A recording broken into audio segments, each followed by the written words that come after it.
የማቴዎስ ወንጌል ምዕራፍ 5 ከቁጥር 12 ላይ ያለውን ኃይለ ቃል መነሻ አድርገን እንመራለን። ቁጥር 12 ላይ ምን ይላል? ዋጋችሁ በሰማያት ታላቅ ነውና ደስ ይበላችሁ። አያችሁ፣ ዋጋችሁ ተጋፊ የማይሻማው ዋጋ አለን። ያንን ለማግኘት ግን ሰው ሆኖ መገኘት ያስፈልጋል። ካሁኑ ሰው ሆኖ ያልተገኘ በሰማይ ያለውን ዋጋ ማግኘት ይከብዳል። ምናለው ጌታችን አምላካችን ኢየሱስ ክርስቶስ እንግዲህ ይህን ቃል የተናገረው ነቢይም ሳይሆን ሐዋርያም ሳይሆን ራሱ የቃሉ ባለቤት የሕያው እግዚአብሔር ልጅ ቀድሞ ዓለምን የፈጠረ በኋላ ዘመንም በሥጋ ማርያም ተሰውሮ ሰው ሆኖ የተገለጠ በኋላም ይህን ዓለም የሚያሳልፍ ለእያንዳንዳችን ዋጋችንን የሚሰጠን ጌታችን አምላካችን ኢየሱስ ክርስቶስ በቀራንዮ ተሰቅሎ ያየነው ነው። ምን አለ? ዋጋችሁ በሰማያት ታላቅ ነውና ደስ ይበላችሁ። ስለዚህ ሐሴት አድርጉ፣ ደስታ ይሙላችሁ አለ። ተመልከቱ፣ ይህ ራሱ ለእኛ ተስፋችን ነው። ሰው የተናገረው እንኳን ተስፋ ይሆናል። ሰው እንኳን አይዞህ፣ እኔ አግዝሃለሁ፣ እኔ ረዳሃለሁ፣ ችግርህን ንገረኝ ብሎ ሲል ተስፋ ሲሰጥ ሰው እንኳን ይታመናል። ያንን ነገር እስከሚሰጠን ድረስ ሞት ቢቀድመው ያ ሰው እንኳን የተናገረው ተስፋ ይቀራል ማለት ነው። የሰው ተስፋ በሕይወት እስካለ ድረስ ነው። የተናገረውን እስከሚሰጠን ድረስ በሕይወት እስካለ ድረስ ሰውም ተስፋ ነው። በይቅርታ በቸርነት በመልካም እርዳታ ሲመጣ ሰውም ተስፋ ነው። ታዲያ ኃላፊ ሰው ሟች ሰው አሁን ተናግሮ አሁን ሞት የሚቀድመው ሰው እንኳ ተስፋ የምናደርገው ከሆነ የማይሞተው ሕያው እግዚአብሔር እንዲህ ዋጋችንን ሲነግረን በእውነት በተስፋ ልንሞላ ያስፈልጋል። አይዟችሁ ያለን እግዚአብሔር ነው። አይዟችሁ፣ አትፍሩ፣ አትጨነቁ። በእውነት ሰው እንኳን ያኮራል። አያችሁ፣ ሰው እንኳን ያኮራል። ታይቶ የሚጠፋው ገንዘብ ወርቅ ሁሉ እንኳን ያኮራል። አያችሁ፣ ግን ጠፊ ነው። ሳናውቀው ይከዳናል። የማይከዳው እግዚአብሔር ምን አለ? ዋጋችሁ በሰማያት ታላቅ ነውና ደስ ይበላችሁ። ብዕር ነገር የማያበላሸው ሌባ ቆፍሮ የማይወስደው ማንም ሊጋፋችሁ የማይችል የማይበላሽና የማያልቅ ዋጋ አላችሁና ደስ ይበላችሁ። በእውነት እግዚአብሔር አምላካችን ክብር ምስጋና ይግባው። እኛ እንደ ፈቃዱ ሳንመላለስ ፈቃዱን ሳንፈጽምለት ደስ ሳናሰኘው፣ እሱ ግን ከነ ኃጢአታችን በቸርነቱና በይቅርታው ጠብቆ እንዲህ የሚናገረን ክብርና ምስጋና ለእርሱ ይግባው እያልን ልናመሰግነው ያስፈልጋል። ወገኖች እንግዲህ ይህንን የማቴዎስን ወንጌል ምዕራፍ 5 ከቁጥር 3 ጀምረን ያለውን እስኪ እንመልከት። ምን ይላል? በመንፈስ ድሆች የሆኑ ብፁዓን ናቸው፣ መንግሥተ ሰማያት የእነርሱ ናትና። አያችሁ ወገኖች፣ በመንፈስ የመንፈስ ድህነት ምንድን ነው? አያችሁ፣ የዋሆች ናቸው፣ ብልጠት የሌላቸው፣ እኔ እበልጣለሁ፣ እኔ እቀድማለሁ የማይሉ ራሳቸውን ዝቅ አድርገው ከሰው በታች የሚኖሩ ክፋትና ተንኮል የሌለባቸው ቂምና በቀል የሌለባቸው እነዚህ የዋሆች ናቸው። ስለዚህ በመንፈስ ድሆች የሆኑ ምንም እውቀት የሌላቸው ያለ እውቀት የሚኖሩ ሰዎች እነዚህ የዋሆች ናቸው፣ መንግሥተ ሰማያት የእነሱ ናትና። ዛሬ ብዙዎች አሉ ቀጣፊዎች የሚያታልሏቸው፣ ክፉዎች የሚጫወቱባቸው፣ ግፈኞች የሚሳለቁባቸው፣ ክፉውንና በጎውን ለይተው የማያውቁ ራሳቸውን ለእግዚአብሔር ብቻ ሰጥተው የሚኖሩ ከሰው በልጬ ከሰው ተሽዬ ከሰው ላይ ሁኜ በሀብትም በስልጣንም በእውቀትም እኔ ብቻ ታዋቂ ሁኜ ልኑር ብለው የማይፈልጉ የማያስቡ ብፁዓን ናቸው። በየዋህነት አምላካቸውን በሰማይ ያለውን እግዚአብሔር ብቻ እያሰቡ በየዋህነት የሚኖር እንደዚህ ብፁዓን ናቸው አለ። አዎ ብልጠት የትም አያደርስም። አያችሁ፣ የዋህነት ነው። እኔ የዋህ ነኝ እናንተም እንደኔ የዋሆች ሁኑ ይላል ክርስቶስ በማቴዎስ ወንጌል ምዕራፍ 11 ላይ ከቁጥር 28 ጀምረ ስንመለከተው እኔ የዋህ ቸር ርኅሩህ ነኝ እናንተም እንደኔ የዋሆች ሁኑ፣ ቸሮች ሁኑ፣ ርኅሩኆች ሁኑ። የዋህ ማለት ክፉ ቢሰሩበት ክፉ ልመልስ የማይል ሲጋፉት የማይጋፋ በመጡበት በቀል ልበቀል ብሎ የማያስብ ክርስቶስ ነው። ሁሉን ቻይ መሆን አለባችሁ። እኔ አምላካችሁ ሁሉን ችዬ እንደምኖር እናንተም ሁሉን ችላችሁ ሁሉን ታግሳችሁ እኔን መስላችሁ ኑሩ ያለው ሁሉን ነገር ከኔ ተማሩ። ምንን? የዋህነትን፣ ቸርነትን፣ ቅንነትን፣ ታማኝነትን፣ ሀዳጌ በቀልነትን ሁሉ ከኔ ተማሩ። ከኔ ያላያችሁትን ግብር ግን ይዛችሁ አትንቀሳቀሱ ይላል ክርስቶስ። አሁንም እነዚህ የዋሆች እንዲህ ናቸው፣ በየዋህነት የሚኖሩ ሁሉን ችለው ታግሰው የሚኖሩ ብፁዓን ናቸው፣ በመንግሥተ ሰማያት የእነርሱ ናትና። ዛሬ የሚያገላብጡን እንደ በቀሎ የሚያገላብጡን አሁን በቀሎ እሳት ላይ ጥለን እንድናገላብጠው መቼም በቀሎ ብቻ ሳይሆን እሳት ላይ የምናገላብጠው ብዙ ነገር አለ። አያችሁ፣ እንደዛ የሚያሳርሩ ሰዎች ብዙዎች ናቸው። አያችሁ፣ ከኛ በላይ ሰው የለም፣ ከኛ በላይ አዋቂ የለም፣ ከኛ በላይ ኃይለኛ የለም፣ ከኛ በላይ ብልጥ የለም እያሉ አሁን ዘመን ያመጣው እውቀት አለ። በእውነት እውቀቱ መልካም ነበረ። ሰው ግን ለክፋት ባያውለው መልካም ነበረ። ግን ከዚህ በላይ ደግሞ ይሄንን የሚደረስስ የማያልፍና የሚያውቅ ጥበብና እውቀት ክርስቶስ ነበረ። እኛ ግን የማያልፈውን የማይጠፋውን እውቀት ክርስቶስን እንያዝ። ጥበብ ማለት ይሄ ነው። ሰማይ ምድር የተፈጠሩበት አያችሁ፣ ዓለም የተዘረጋበት፣ ዓለም የተፈጠረበት፣ ሰው የዳነበት፣ ሰው ሆኖ የተገለጠው ክርስቶስ አንድ ጥበብ ነው። እግዚአብሔር በአንድ ጥበብ ነው ይሄን ዓለም የሚያንቀሳቅሰው የሚመራው። ስለዚህ የማያልፈውን ጥበብ እንድናውቅ ነው የሚያስፈልገው። ሥጋዊ ጥበብ መልካም አለ፣ ግን አብዛኛውን ስታዩት ክፉ ነው። ክፉ ይሄ መንፈሳዊ ጥበብ ሳይሆን ሰይጣናዊ ጥበብ ነው። አሁን ወገኖቻችን በመላው በመንፈሳዊ ጥበብ ሳይሆን በሰይጣናዊ ጥበብ ተራቀው ሰውን እንዴት እንደሚያደርጉት ታውቃላችሁ። ታዲያ በዚህ ጊዜ ምን ያስፈልጋል? ጽናት ያስፈልጋል፣ እምነት ያስፈልጋል፣ ክርስቶስን ማሰብ ያስፈልጋል። የዋህነት ማለት ይሄ ነው። ስለዚህ እነዚህ ብፁዓን ናቸው፣ መንግሥተ ሰማያት የእነርሱ ናትና። አያችሁ፣ የማታልፈዋን ዓለም እዚህ የማታልፈዋን ዓለም ያችን እንዳታመልጠን ነቅተን ተግተን የዋህ ሆነ ቸር ሆነ ርኅሩህ ሆነ መሐሪ ይቅር ባይ ሆነ በምንችለው ነገር ሁሉ ከኛ በታች ያለውን ወንድማችንን ረድተን በገንዘብ ከሆነ ገንዘብ ካለን በገንዘብ እውቀት ካለን በእውቀታችን ሁሉን ነገር ልናካፍል ያስፈልጋል። የዋህነት ማለት የማታልፈውን እያሰቡ መኖር የዋህነት ይሄ ነው ወገኖቼ። ቀጥሎ ቁጥር 4 ላይ ዛሬ የሚያዝኑ ብፁዓን ናቸው መጽናናትን ያገኛሉና። እያችሁ ዛሬ የተገፋው ግፈኛው ብዙ ነው። ስንት ነው የሚያርሰው? አያችሁ፣ በየቤቱ እኛ አናውቀውም እንጂ የሚያውቀው እግዚአብሔር ነው። በእውነት ሕሊናው ልቡ የደማው ሰው ብዙ ነው ወገኖቼ። አግኝቶ ያጣው አያችሁ፣ የተጠቃው ብዙ ነው። ስለዚህ ዛሬ የሚያዝኑ ብፁዓን ናቸው።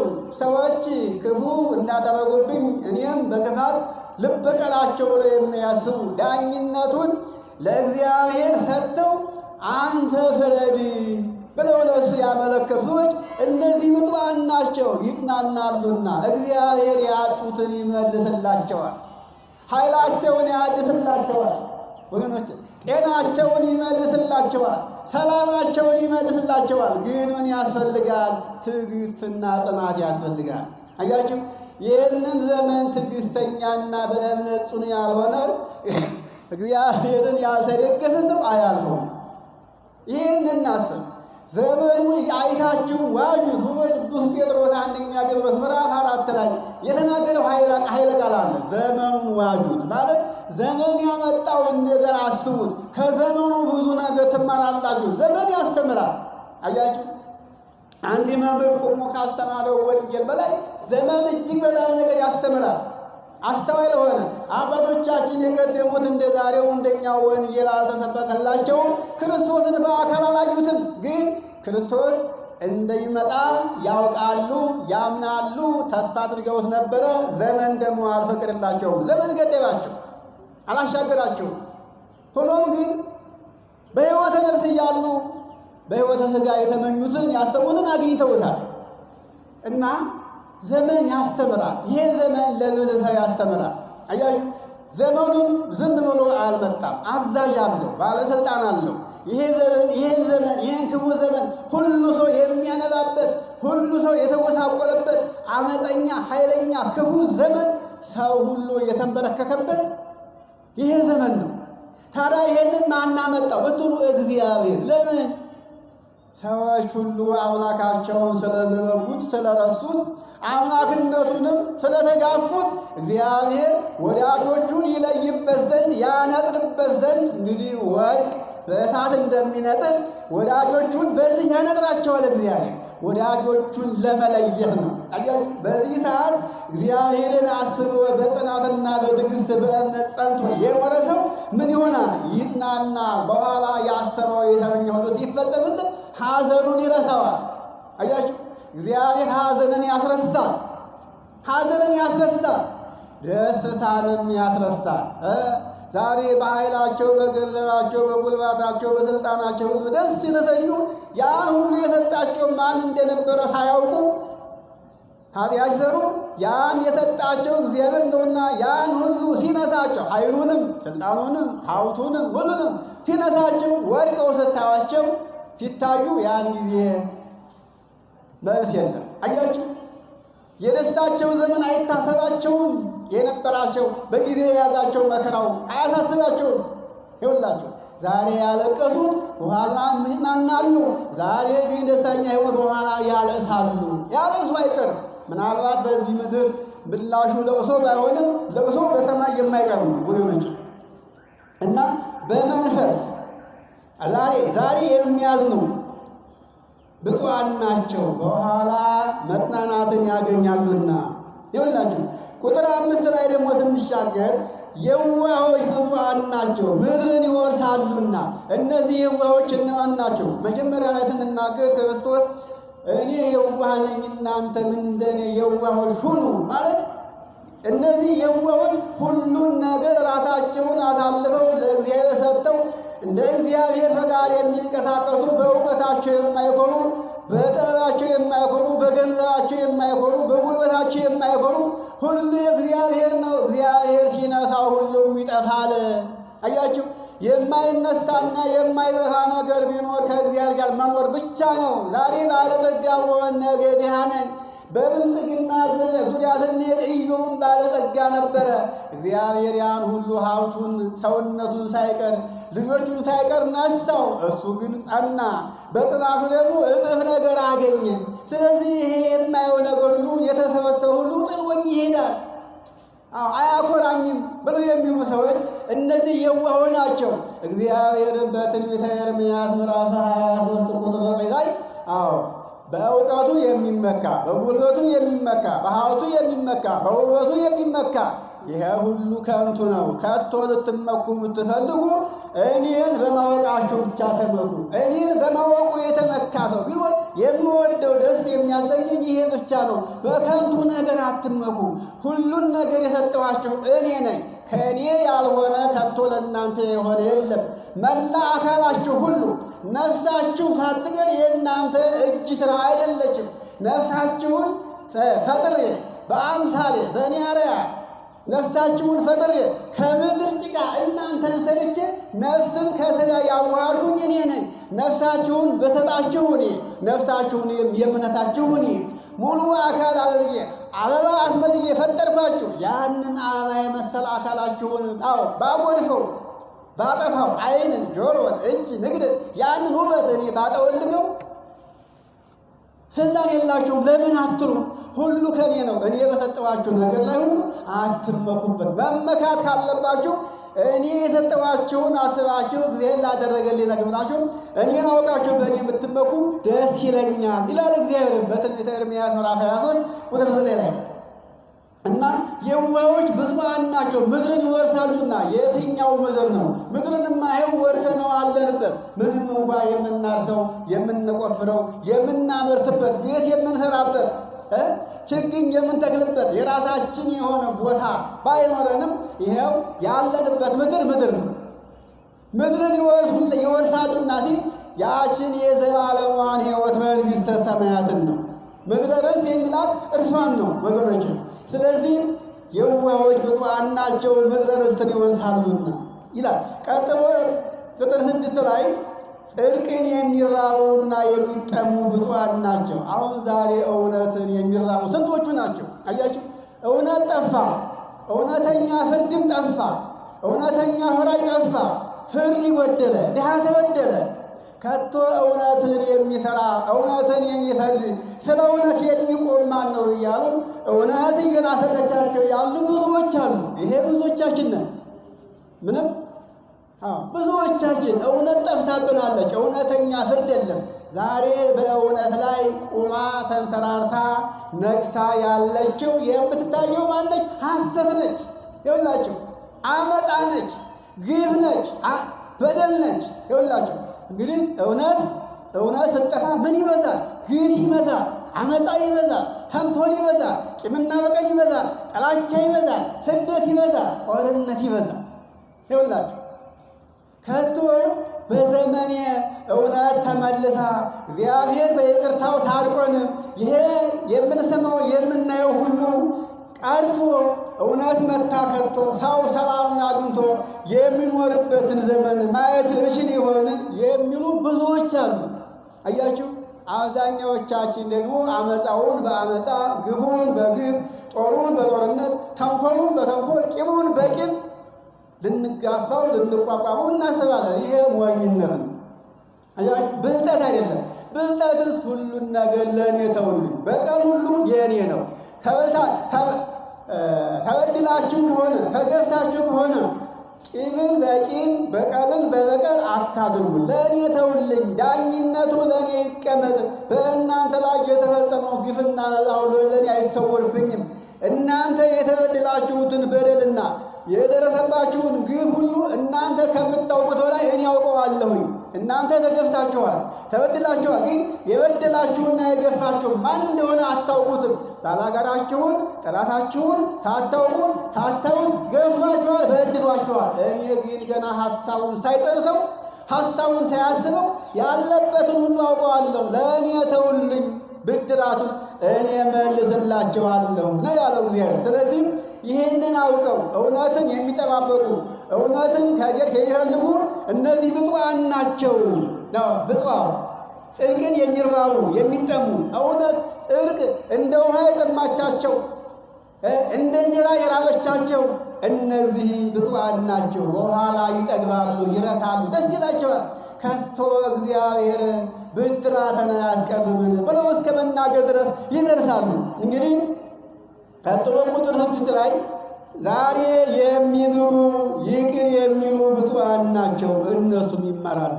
አያችሁ፣ ዛሬ የሚምሩ ማለት ይቅር ብያለሁ፣ ተበድሎ እንዳልተበደለ ሆኖ ተገፍቶም እንዳልተገፋ ሆኖ ይቅር ብያለሁ። ይቅር ለእግዚአብሔር እኔ በሌላ የሆነውን ሁሉ ዳኝነቱን ለእግዚአብሔር ትቻለሁኝ። ወንድሜ ይቅር ብሎ የተበደለ ሰው በደለኛውን ይቅርታ ማድረግ አለበት።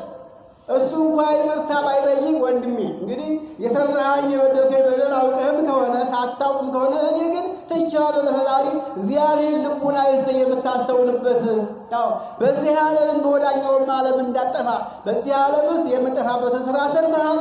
በዚህ ዓለም የሰራው ስራ ተከትሎ በወዳኛው ዓለም ደግሞ እግዚአብሔር መንግስቱን እንዳይነሳ ልቡና ይስጥህ ብሎ ይቅር የሚል ሰው እነዚህ እነሱ ይቅር ይባላሉ፣ ይመራሉ፣ ይቅርታ አድርገዋልና ይላል።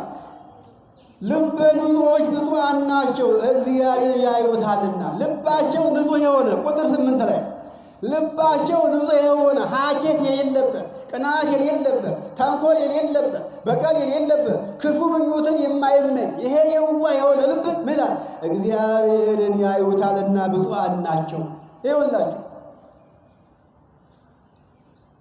ብዙ ነቢያት እግዚአብሔርን በየዋህነት በቀና መንፈስ ሲኖሩ አምላካቸውን እግዚአብሔርን አይተውታል። ብዙ አባቶቻችን የማይታየውን አምላክ እግዚአብሔርን ማየት መታደል ነው። እንግዲህ እግዚአብሔር በባህሪው የማይታይ የማይዳሰስ ዘመን የማይሽረው የማያረጅ የማይለወጥ የማይሞት ነው። አስቡትማ እንግዲህ ይሄንን ማለት በዓለም ሙሉ ነው። አሁን ይህ ዓለም ስትመለከቱ ዓለም ምን ያህል እንደሚሰፋ ከሰማይ እስከ ውቅያኖስ እስከ በርባሮስ ድረስ በርባሮስ የምንለው ታች ስር ነፋስ ያለበትን ዓለም ነው። ከነፋስ በላይ ምን አለ ያላችሁ እሳት አለ። በእሳትና በነፋሱ መካከል ከምድር እስከ ሰማይ ያለ ርቀት አለ። ከእሳት በላይ ደግሞ ምን አለ? ውሃ አለ። በውሃና በእሳት መካከልም እንደዚሁ ከሰማይ እስከ ምድር የሚሆን ርቀት አለ። አስቡት እንግዲህ በዚህ ሁሉ ምን አለ? እግዚአብሔር አለ። እሱ የሌለበት የለም። በዚህ በዓለቱ ውስጥ ሁሉ አለ። እስቲ አስቡት። ይሄ ውሃ ቢደረግበት ውሃ እንኳን ፍጡር ነው፣ ፍጡርነት አለ። ይሄን እየሰረሰረ እስከ ውስጥ ይደርሳል። እግዚአብሔር የማይደርስበት ዓለም የለም ወገኖች፣ የሌለበት ነገር የለም።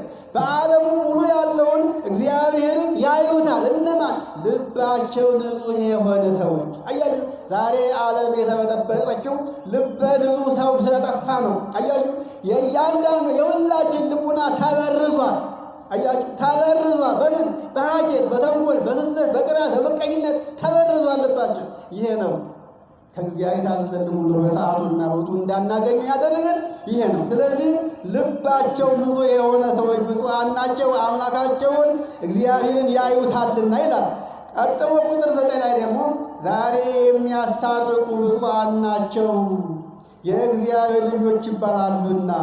አስታራቂ ሽማግሌ ማንን ይመስላል ብትሉ ክርስቶስን ይመስላል። ሰውና እግዚአብሔር 5500 ዘመን ተጣልተው ተለያይተው ይኖሩ ነበረ። ሰውና እግዚአብሔርን ያስታረቀችው ማለት ድንግል ማርያም ነች። ለዋናው አስታራቂ ለክርስቶስ መገኛ እናቱ ሆነችው። ሰማይና ምድር የማይችሉትን ክርስቶስ አስተናገረችው። ከሷ ሰው ተወለደ፣ በምድር ላይ ተመላለሰ፣ እንደ ሰው ቀስ በቀስ አደገ፣ ተራበ፣ ተጠማ፣ ተሰደደ። አያችሁ፣ ስደቱ ምን? እኛን ሊያድን፣ እኛ ከሷ አይተን እንድንማር፣ መከራን ሁሉ ከሷ አይተን እንድንታገዝ ነው ወገኖች። ተሰደደ። አሁን የስደቱ ዘመን አልቋል። አሁን ዋዜማ ላይ ያለ ነው። ቅድም ተአምሩ እንደተናገረ ያለ ዛሬ የሚያስታርቁ ብፁዓን ናቸው። ሰውና እግዚአብሔርን እናቱ ድንግል ማርያምና ክርስቶስ አስታረቁ። ክርስቶስ በመስቀል ላይ ውሎ ድንግል ማርያም ሰማይ ክርስቶስን ወልዳ አስታራቂ ሆነች። ከሰማይ ወደ ምድር፣ ከምድር ወደ ሰማይ መላእክት እንዲመላለሱ እሷ ምክንያት ሆነች። ይገርማችኋል ወገኖች። ስለዚህ ሰውና እግዚአብሔርን ያስታረቀው ማን ነው? ክርስቶስ። አዳም የበደለውን በደል ለእሱ አድርጎ በመስቀል ላይ ዋለ፣ ተራበ፣ ተጠማ፣ ታሰረ፣ ተቸነከረ፣ ተገረፈ፣ ሥጋው ተቆረሰ፣ ደሙ ፈሰሰ። አያችሁ፣ ለምን? ለእኛን ለማስታረቅ መሥዋዕት ሆነ። አዳም በበደለው በደል ምክንያት መሥዋዕት መሆን መወራረድ ያለብን እኛ ስንሆን እሱ ተወራረደ። አያችሁ፣ መሥዋዕት ተሰዋ። በዚህ ምክንያት ሰውና እግዚአብሔር ምን ሆኑ? ታረቁ። ይኸውላችሁ ዛሬ ሰው ከእግዚአብሔር ተጣልተዋል። ሰውን መክሮ አስጣምሮ ወደ ንስሐ መልሶ ይቅርታ እንዲጠይቅ ማድረግ አንድ ብፁዕነት ነው። ሰውና ሰው ሲጣሉ አንተም ተው ብሎ ሰዎችን ማስማማት ማስታረቅ ትልቅ ሽምግልና ነው። አሁን ግን ሰውና ሰው እንዲታረቁ አይፈለግም። ሰዎች እርስ በርሳቸው እንዲያያዙ በሰዎች መካከል ጸብን መስራት ነው የምታውቁት። አያችሁ፣ እግዚአብሔር ከሚጠላው ነገር ቢኖር ደግሞ በወንድማማች መካከል በሰዎች በሕዝብ መካከል ጠብን የሚሰራ እንደ አይነት ክፉ ጠላት የለም በእግዚአብሔር ዘንድ። ሰውን ከሰው እያናከሰ እያያያዘ በሰው መካከል እውነት ሳይሆን እውነቱን እየዘራ። እስቲ አሁን ሚዲያውን ተመልከቱ። እውነት የሚናገር እኮ የለም። ያልጠፋውን ጠፋ ይላሉ። አያችሁ፣ ያልሞተውን ሞተ ይላሉ። ይኸውላችሁ በሕይወት ያሉ ሰዎች እንዲያው ሳልና ጉንፋን እንኳን ሳያገኛቸው ሞቱ ብለው አስከሬን የሚያሳዩ ሰዎች አሉ። ምን አይነት ጊዜ ነው የመጣብን? እስኪ ያስቡት። ይህ የምን ውጤት ነው? ያልጠፋውን ምድር ጠፋው ነው፣ ያልተቃጠለውን ተቃጠለ የሚሉ። አዎ እየተቃጠለም እየወደም ያለ አለ። እውነቱ አለ፣ መቼም እውነቱም አለ። ሐሰቱ ግን ይበዛል። ይኸውላችሁ ይሄ ሁሉ የሚሆነው ሰውና ሰው እንዳይስማማ እርስ በርሱ እንዲጥላለት እልቂት እንዲሆን ነው። ይሄ ደግሞ የማን ነው ምክር? የማን ተንኮል? የዲያብሎስ ነው። የዲያብሎስ የግብር ልጆች የሆኑ ሁሉ ደግ ነገር አወጣቸውን ይኸው በጆሮአችን እየሰማን ነው፣ በዓይናችን እያየን ነው። ስለዚህ ይሄን ሁሉ መቋቋም ያስፈልጋል። የሚያስታርቁ ብፁዓን ናቸው፣ እውነት የሚናገሩ እውነትን የሚመሰክሩ ለተበደለው የሚቆሙ ግፈኛውንም አንተ ግፈኛ ነው ብሎ ሳይፈሩ የሚናገሩ ለእውነት የቆሙ ብፁዓን ናቸው። እነዚህ በወንጌልም የረፈውን ከእግዚአብሔር ፊት የራቀውን ወንጌል ያልሰማውን ያልተማረውን ንስሐ ያልገባውን ያልተሰበከውን ያላመነውን መክረው አስተምረው አሳምነው ሰውና እግዚአብሔርን አስታርቀው ለቅዱስ ሥጋው ለክብር ደሙ የሚያበቁ ብፁዓን ናቸው። ማንን ይመስላሉ? አምላካቸውን ክርስቶስን ይመስላሉና ይላል። እንግዲህ ደግ ነገር ሰርተን ወንድማማች ቢጣላ እናትና ልጅ ቢጣሉ ባልና ሚስት ቢጣሉ በእውነት ዛሬ እንኳን ያለው ሰውና ሰው ሲጣላ ደስ የሚያሰኝ ሆኖ የሚታየው፣ ግን ሰውና ሰው ሲጣላ ቶሎ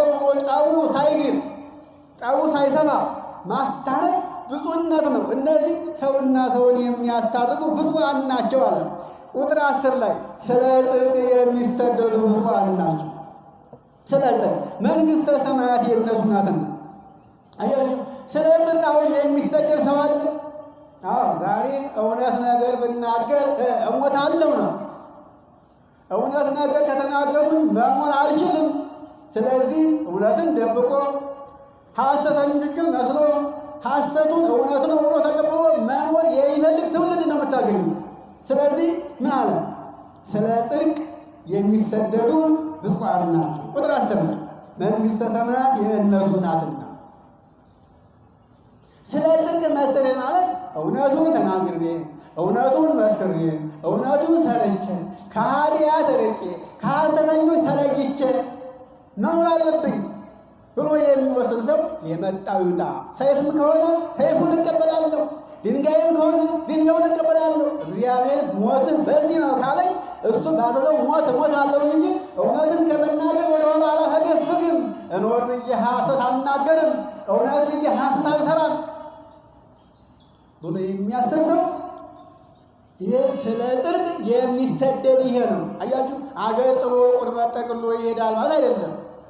ገና በሀገሩ እያለ በሥራ ቦታው እያለ በቤቱ እያለ ለምን እውነቱን አወጣህ ተብሎ በአንገቱ ሰይፍ የሚላክበት ሞልቷል። ይሄ ነው ስደት ማለት፣ ከሕይወት ወደ ሞት መሄድ ማለት ነው። ሞትን ሳይሰሩ በስልጣን ላይ ተቀምጦ እውነትን መናገር፣ እውነትን መስራት፣ እውነትን መፍረድ፣ የተበደለውን በዳዩን ተመልክቶ ለተበዳዩ እውነተኛውን ነገር መፍረድ፣ ይሄ እውነት ነው። ስለዚህ ሳይፈሩ እውነትን የሚሰሩ ሰዎች እነዚህ መንግሥተ ሰማያት የእነርሱ ናትና ብፁዓን ናቸው። ቁጥር 11 ላይ ሲነቅፏችሁና ሲያሳድዷችሁ በእኔ ምክንያት ክፉ ሁሉ በውሸት ሲናገሩባችሁ ስታዩ ብትሰሙ ብፁዓን ናችሁ። አያችሁ፣ ዛሬ የሚነቅፉን፣ የሚተቹን፣ የሚያሳዱን፣ የሚጠሉን ብዙዎች ናቸው። ይሄንን ሁሉ ግን በጸጋ የምትቀበሉት ለእናንተው ክብራችሁ ነው። አያችሁ፣ ክብራችሁ ነው። ነቢያት ተገፍተው ነው ክብር ያገኙት። ሐዋርያት ተገፍተው ነው ክብር ያገኙት። ሰማዕታትም ተገፍተው ነው ክብር ያገኙት። ወገኖች ዛሬ ነቢያት ብንላቸው፣ ሐዋርያት ብንላቸው፣ ጻድቃን ሰማዕታት ብንላቸው ተገፍተው ነው፣ ተጥለው ነው፣ ተንቀው ነው። አያችሁ፣ እነዚህ ሁሉ ለእግዚአብሔር ሰጡ ራሳቸውን። እግዚአብሔር ግን ክብር አወረሳቸው። ከዚህ ዓለም አልፈዋል። ስማቸው ግን ሕያው ነው፣ አልሞተም። እኛ ግን በቁማችን ሞተናል። ሕያው ሆነን እየታየን ከሰውም አንቆጠርም። እውነት የለችና በእኛ ዘንድ እውነተኞቹ ሞቱ፣ ሰው ነበሩና እንደኛ ረገፉ፣ አፈር በላቸው፣ አሁን ትቢያ ናቸው። ስማቸው ግን ሕያው ነው። ምን ይባላሉ? ነቢያት ይባላሉ፣ ሐዋርያት ይባላሉ፣ ጻድቃን ይባላሉ፣ ሰማዕታት እንላቸዋለን። ይኸው እኛ ዛሬ ሕያዋን ሆነን የሞቱትን አማልዱን እያለ እንለምናቸዋለን። አያችሁ፣ ለሞቱት አማላጅ መሆን የሚገባ እኛ ሕያው የሆነው ሞት ያልቀደመን ሰዎች ነበሩ። ይኸው እንግዲህ አስቡት ድካማችንን ወገኖች። ስለዚህ ስለ ጽድቅ የሚሰደዱ ብፁዓን ናቸው፣ ሕያዋን ናቸው። ይኸው ዛሬ የምናከብራቸው ጻድቃን እያል እነ ገብረ መንፈስ ቅዱስ፣ እነ ተክለ ሃይማኖት፣ እነ ቅዱስ ጊዮርጊስ፣ እነ ቅዱስ እስጢፋኖስ፣ እነ ቅዱስ አርሴማ ሕይወታቸውን ለእውነት አሳልፈው ነው፣ ለጽድቅ ተሰደው ነው ወገኖች፣ ለእውነት ተሰደው እውነትን ከመናገር ወደ አንንም የመጣው ሞት ይምጣ ብለው ራሳቸውን ለሞት ሰጡ። እግዚአብሔርም ተቀበላቸው። ሥጋቸው ወደ ነበረበት ወደ ጥንቱ ተመለሰ። ነፍሳቸውም በእግዚአብሔር እቅፍ ሆና ዛሬ በሕይወት ትኖራለች። እኛ የእነሱ ልጆች ከሆነ አባቶቻችን በተጓዙበት መንገድ እንድንሄድ ያስፈልጋል ወገኖች። እግዚአብሔር እንዲህ ይላል፣ እኔ እኮ ለእናንተ ብዬ ነው እንጂ ይላል፣ ከእናንተ ምንም የምፈልገው ነገር የለም። ምን እፈልጋለሁ ከእናንተ? እናንተ ብትሆኑ ለእኔ የሚሆን ምን አላችሁ ይላል እግዚአብሔር። ይህንን በመጽሐፈ መቃብያን 24 ያለ ኃይለ ቃል ነውና እኔ በሕይወት በደስታ በተድላ ከእኔ ጋር እንድትኖሩ ፈልጌ ነው እንጂ እኔ ከእናንተ ምን እፈልጋለሁኝ? እስከ ሞት ድረስ የደረስኩት እናንተ ከእኔ ጋር እንድትኖሩ ብዬ ነው። አባታችሁ ባጠፋው ጥፋት ምክንያት ለዘላለም እንዳይፈረድባችሁ ራሴን ለሞት አሳልፌ ሰጠሁላችሁ፣ ሞትሁላችሁ። ከዚያ ውጭ እናንተ ለእኔ ምንም የላችሁ። እንኳን ከእናንተ ከመላእክት እንኳን የሚያስፈልገ ነገር የለም። እሱ ምስጋናው በማሉ የከበረ የተመሰገነ ነው። አያችሁ ይኸውላችሁ እንግዲህ ይላል እግዚአብሔር። ኦሪት ማን ነው መጽሐፈ መቃብያን ምዕራፍ 24 ያለ ኃይለ ቃል ወደ ቁጥር 6 አካባቢ ነው። ተመልከቱት። ማን ነው ከቻላችሁ እና ከእናንተ የሚያስፈልገኝ አንድም ነገር የለም፣ ለእናንተ ብዬ ነው ይኸውላችሁ። እውነትም ለእግዚአብሔር እንኳን ከእኛ ከደካሞቹ አይደለም ከመላእክት እንኳን የሚያስፈልገው ነገር የለም። አስቡ እና ምንም ነገር የሚፈልገው ከኛ ሳይኖር ለኛ ብሎ እግዚአብሔር ቤተክርስቲያንን ሰርቶ ወንጌልን ሰርቶ እንድንማር እንድንመከር እንድንጽናና ያደረገ ቸርነቱ ነው፣ መሐሪነቱ ነው። አያችሁ መቼስ ልጅ የፈለገውን ያክል ጅል ቢሆንም ወላጅ መቼስ በወለደው አይጨክንም። ይህን ታውቃላችሁ። መቼም የወላጅ አንጀት ቀጭን ነው ወገኖች፣ አይጨክንም በወለደው ልጅ። ልጅ ግን ከንቱ ነው። እግዚአብሔር እንደዚህ ነው። ምንም ከንቱ ብንሆንበት ያልፈጠረን ዲያብሎስ ለዘላለም ሲያሰቃየን እንዳይኖር ይፈልጋል እግዚአብሔር። ምክንያቱም ሳንለምነው ስለፈጠረን ወዶ ስለፈጠረን የመከራ ልጆች እንዳንሆን ያስባል እግዚአብሔር። ለዚህ ነው ወገኖች። ስለዚህ ባለን ጊዜና ሰዓት ወንጌሉን ሰምተን ቃሉን ሰምተን በቃሉ ታንጸን ታድሰን መኖር ያስፈልጋል። ይህ ሲሆን እግዚአብሔርን ከነገ ነገ እየቀረበን ውስጣችን እየበራ አይምሯችን እየሰፋ እየታደስን ደስ እያለን አመፃ፣ ክፋት፣ ተንኮል፣ ቂም፣ በቀል፣ ጥላቻ፣ ዘረኝነቱ ከኛ እየራቀ አያችሁ የእግዚአብሔር መንፈስ እየወረሰን ሲሄድ ያን ጊዜ ምን እንሆናለን? እውነተኞች ልጆች ብለን እንገኛለን ማለት ነው። እና እንግዲህ ሲነቅፋችሁ፣ ሲያሳዷችሁ፣ በደል ሁሉ ሲያደርሱባችሁ፣ በክፉ ነገር በውሸትም ክፉ ነገር ሲናገሩባችሁ ብትሰሙ ብፁዓን ናችሁ።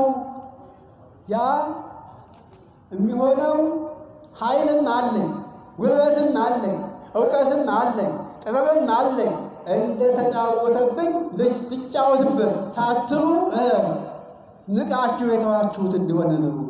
አምላካችሁ ክርስቶስ ገና በሕፃንነቱ ወደ ግብፅ ምድር ሲያሳዱት አምላክ ነው። አምላክ ነኝና እንደ አምላክነቴ ላጥፋቸው አላለም። ቀስ በቀስ ኖረ። በኋላ በመስቀል ላይ ሲሰቅሉት አምላክ ነኝና እንደ አምላክነቴ እንዳረጉብኝ ላድርገባቸው አላለም። ይልቁንም ምን አለ? አቤቱ በጌታ ሆይ አባት ሆይ በሰማያት ያለ አባት ሆይ እነዚህ ልጆች የሚሰሩትን አያውቁምና ይቅር በላቸው። አያችሁ እየሸነከሩት እኮ ነው፣ እያሰሩት እየገረፉት እኮ ነው፣ በጦር እየወጉት ይቅር በላቸው። አቤት ቸርነት ወገኖች! ይሄንን ነው ከእሱ የምንማረው። ዛሬ ብዙዎቻችን በጦር እየተወጋን ነው። ነገር በራሱ ጦር ነው። አያችሁ ጦር እንኳን ወቅተው ይነቅሩታል። ወቅቶ የማይነቀርስ ነገር ነው። ነገር ስጋን አያደማም፣ ውስጥን ግን ይሰብራል። የሰዎችን ሞራል ያደቃል። ብዙዎቹ በዚህ አልቀናል ወገኖች። ግን ይህንን መቋቋም አለብን፣ መቻል አለብን። ይሄ መከራ የመጣው እግዚአብሔር ያሰበልኝ ነገር አለ ብሎ ማስተጋለግ ያስፈልጋል። ጥጋብ ሲበዛ ከጀርባው ምን አለ? መከራ አለ። አያችሁ ጥጋቡ ያልፋል። ጥጋቡ ሲያልፍ ጥጋብ ይመጣል። ጥጋቡ ሲያልፍ መከራ ይመጣል፣ ያደቃል። ፈተና ሲመጣ ችግር ሲመጣ ስንፈተን ከጀርባው ምን አለ? ዛሬ ይፈተናል፣ መከራው ችግሩ ያልፋል። አያችሁ ከጀርባው ምን አለ? ፍሬ አለ፣ መልካም ፍሬ አለ፣ ደስታ አለ፣ ሕይወት አለ፣ ጤና አለ። ይኸው ክረምቱ አለፈ። ያ ክረምቱ ብዙ እያረገኸው ሄደ። ክረምቱ ሲያልፍ ምን መጣ? ፍሬ መጣ። ይኸውላችሁ ፍሬ መጣ። ልክ እንደዚህ ነው። መከራ ሲመጣ መከራው ለዘላለም አይኖርም፣ ያልፋል። ተስፋ ላለው ሰው፣ እምነት ላለው ሰው፣ ጽናት ላለው ሰው አምላኩን እያሰበ ከኃጢአት ርቆ እንደ ሞኞቹ ኃጢአት እንደሚሰሩት ኃጢአተኞችን ሳይመስል ራሱን ቆጥቦ የሚኖር ሰው መከራው ሲያልፍ ምን ያገኘዋል? ጨለማው ሲሄድ ንጋት እንዳለ ሁሉ መከራው ሲያልፍ ምን አለ? ደስታ አለ፣ ተድላ አለ፣ ሰላም አለ፣ ሽልማት አለ። ወገኖች እውነተኛ የሆነ ሰው ማሰብ ያለበት እንደዚህ ነው። ቀጥሎ የተነሳንበት የትምህርታችን መነሻ የሆነው ቁጥር 12 ላይ ነው። ስለዚህ ይሄን ሁሉ የሰማችሁትን ሁሉ ስራ ላይ ያዋላችሁት እንደሆነ ዋጋችሁ በሰማያት ታላቅ ነው። እያችሁ ከቁጥር 3 እስከ ቁጥር 11 ላይ ያለውን ሰምተናል። ይህን የተጻፈውን ሁሉ ሰምታችሁ አስተውላችሁ ስራ ላይ ያዋላችሁት እንዲሆነ ዋጋችሁ በሰማይ ታላቅ ነው። ደስ ይበላችሁ። ግን መስማት ዋጋ አይሆንም፣ ማስተማርም ዋጋ አይሆንም። አስተማሪውን ያስተማረውን ስራ ላይ የዋለው እንደሆነ በቃሉ እንደተናገረ ሁሉ በቃሉ የተናገረውን በተግባር ለሰዎች ዓይን እንደሚገባ አድርጎ በስራ ላይ የተረጎመ እንደሆነ ነው። የሰሙትም ሰዎች ይህን ነገር ስራ ላይ ያዋሉት እንደሆነ አታድርግ የተባለችውን ባለማድረግ፣ አድርግ ሁነህ ተገኝ የተባለውን ነገር ደግሞ ሆኖ በመገኘት በማድረግ ትእዛዙን የፈጸሙት እንደሆነ ምን ይሆናል? ዋጋችሁ በሰማያት ታላቅ ነውና ደስ ይበላችሁ፣ ሐሴት አድርጉ። እንግዲህ አስቡ፣ ከእናንተ በፊት የነበሩትን ነቢያትን፣ ሐዋርያትን፣ ጻድቃንን፣ ሰማዕታትን እንደዚሁ አሳደዋቸው ነበር። አያችሁ፣ አሳደዋቸዋል፣ ግን ዋጋቸውን አላጡም። ሲሰደዱ ተሰደዱ፣ ሁሉን ታውላቸው፣ ቤታቸውን ንብረታቸውን ሁሉ እየሰጧቸው ሄዱ፣ ተውላቸው። እነዚያ ግን አሳደዷቸው፣ ዘረፋቸው፣ ቀሟቸው፣ ገደባቸው፣ ዋጋቸውን አግኝተዋል። በምድር በሰማይ ቅጣቱን አላጡም። እነዚህ ግን ሞኞቹ የተገፉት የማያልፍ ዋጋ አለ፣ የማይጠፋ ሀብት አለ። እሱም እግዚአብሔር ነው። እግዚአብሔር አይሞት አይሻር፣ ዘመን አይለውጠው። የማይለወጥና የማይሻር ሀብትና ገንዘብ እግዚአብሔር ነው ብለው ለእሱ ሕይወታቸውን የገበሩት ሁሉ ዋጋቸውን አግኝተው ሥጋቸው ወደ ቀደመ ግብሩ ወደ አብነት የመለስ ነፍሳቸው ደግሞ በእግዚአብሔር እቅፍ ሆና ስማቸው ሕያው ሆኖ በዚህ ዓለም ሲመሰገን ታያላችሁ። እናንተ የእነዚህ ልጆች ስለሆናችሁ የአባቶቻችሁን አርአያ ምሳሌ ተከትላችሁ ኑሩ እያለ ያስተማረው ክርስቶስ ነው። ወገኖች እንግዲህ እናንተ የምድር ጨው ናችሁ። ጨው አልጫ ቢሆን አስቡትማ፣ ጨው አልጫ ቢሆን ግን በምን ይጣፍጣል? እውነት ነው። አሁን ጨው አልጫ ከሆነ አይበላም፣ እናውቃለን። እያችሁ በርበሬ በራሱ ይጥላል፣ ያለ ጨው አይበላም። ሰው ያለሱ መኖር አይቻልም። ግን ጨው የሌለው በርበሬ አልጫ ነው። አያችሁ፣ እናንተ የምድር ጨው ናችሁ ይላል። ሁላችን ነው። አሁን ጨው ሲባል መቼም አጣፋጩ የመረረውን አጣፍጦ የረቀቀውን አውልቶ የራቀውን ደግሞ የተበተነውን ሰብስቦ ካህን ነው። ግን በክርስቶስ ክርስቲያን የተባለ ሁሉ ጨው ነው። በምን? በበጎ ምግባር ክፉውን ያውቃል፣ በጎውንም ያውቃል። ክፉውን ከበጎ ለይቶ መኖር፣ ራሱን ገዝቶ መኖር ትልቅ ጨውነት ነው ወገኖቼ። ጨው የሆነ ሰው ቤተሰቡን ያጣፍጣል። ቤተሰቡ ደግሞ ሲጣፍጥ ምን ይሆናል? ጎረቤቱን ያጣፍጣል። አያችሁ፣ ከአንድ ቤት ደጋግ ሰዎች ካሉ ጎረቤትን በማስተማር በመስበክ በመምከር ሰው ያደርጓቸዋል። ስለዚህ እናንተ የምድር ጨው ናችሁ። ጨው አልጫ ቢሆን ወደ ውጭ ይጣላል እንጂ የሚቀምሰው የለም። እና እናንተ የዓለም ብርሃን ናችሁ። አያችሁ፣ የዓለም ብርሃን ናችሁ። ሁላችን እያንዳንዳችን በዓለም ላይ ላለ ለሰው ልጅ ሁሉ ብርሃን ነን። ብርሃንነቱ በምንድን ነው ያላችሁ እንደሆነ በጎ ምግባር ስንሰራ ያ በጎ ምግባራችን እንደ ፀሐይ ነው የሚበራው። አያችሁ፣ እንደ ፀሐይ ይበራል። መልካሙ ስራችሁ በሰው ፊት ይብራ። በሰው ፊት ይብራ ማለት እንግዲህ እናንተ በጎ ስራ ስትሰሩ በጎ ስራን የማያውቁት ሰዎች እናንተን አይተው እነሱም እንደናንተ በጎ ስራ ለመስራት ፈቃደኛ ይሆናሉ፣ ይቀናሉ። ቀናተኛ የሆነ ለበጎ ስራ ቀናተኛ ይሆናሉ። አሁን እናንተ ወንጌል ስትማሩ አያስቀናም? ይሄን ያየ ይቀናል፣ ነገ ይመጣል። ከበጎ ስራ አንዱ ይሄ ነው። በዚህ ሰዓት ተቀምጦ ወንጌል መስማት ማለት ድንቅ ነገር ነው። ተለምዶ ብዙ ጊዜ አልተለመደም። ሁልጊዜ ከዓመት እስከ ዓመት ጠዋት ጠዋት ወንጌል እንዲሰበክ እስካሁን አልነበረም። አሁን ግን ተጀመረ። ለማን ተብሎ? ለእናንተ ተብሎ። አዎ ቅድም ብያለሁ። ስራ ያላችሁ ሰዎች ሂዱ፣ የተፈቀደ ነው። ያለ ስራ መኖር ስለማይቻል ነው።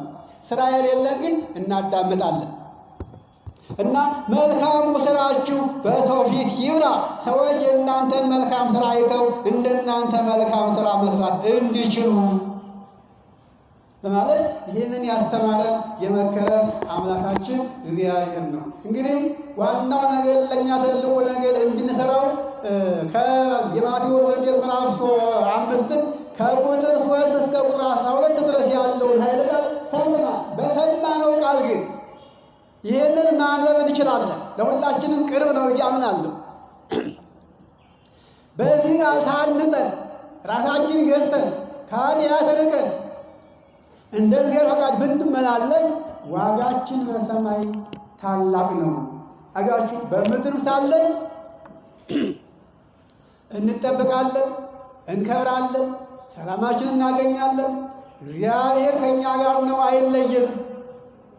በኋላም ግን የሚያሉ መንግስቱን እንወርሳለን እና ይሄ የሚሆነው እንግዲህ ልቦና ገዝተን ወደ ልቦናችን ተመልሰን ከኃጢአት ርቀን ሰውነታችን ንጹሕ አድርገን ስንኖር ነው ወገኖች። እንደ ልባችን እየሄድን እንደ ሥጋ ፍላጎታችን እየኖርን ግፍን እየፈጸምን የተነገረው ቃል ሁሉ ሊፈጸምልን አይችልም። ይሄ የሚሆነው እግዚአብሔር እንዳዘዘን መኖር ስንችል ነው ለማለት ፈልጌ ነው። የመከረን ያስተማረን አምላካችን እግዚአብሔር ክብርና ምስጋና ለእርሱ ይሁን። ይሄ ሁሉ ደግሞ መጨረሻው ሂዶ ቅዱስ ሥጋውን ክቡር ደሙን ካልተቀበልን ዋጋ የለው።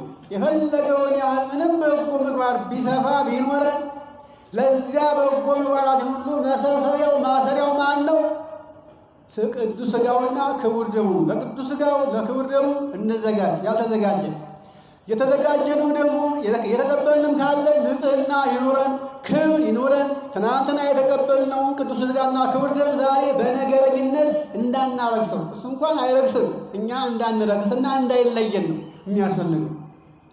አሁን ዓለምን እንዲህ እያረጋት ያለው ሳይገባን የተቀበልነው ያ ቅዱስ ሥጋ ያ ክቡር ደም ነው።